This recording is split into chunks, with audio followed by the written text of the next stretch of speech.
સિહોર સણોસરા ગામમાં વીજ પુરવઠાની સમસ્યા. પીજીવીસીએલ કચેરીએ ગોકુળભાઈ આલ સહિત ગ્રામજનોએ કરી રજૂઆત. ઉકેલ નહીં આવે તો ગામ બંધની ચીમકી.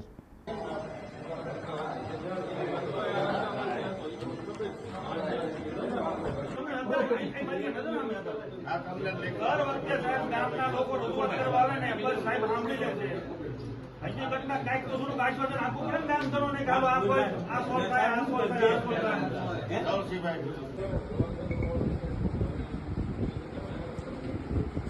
ઓકે નાનો પાડી ભરજીનું નિરાકરણ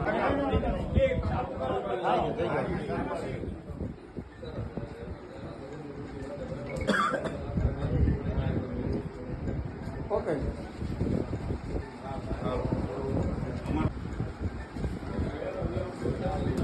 ઓકે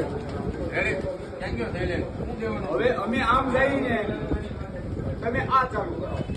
10 દિવસ પછી આ પ્રશ્ન રહે એટલે પાછા આ રીતે બધા પાછા રોડે બેવા તૈયાર થવો ને પાછા કાલ વાત એમ છે વાય કે 10 દિવસ એમ છો આપણે ગામ બધા મુખિયાંગળી કરો. મારે એક રિક્વેસ્ટ છે શું પ્રશ્ન તો આપણે બધા એકવાર પેલા ભેગા થઈશું અને પછી આપણે ગામ બંધ આખું ગામ જ આપણે રેલી કાઢી અહીંયા આવી અને રોડ ચક્કા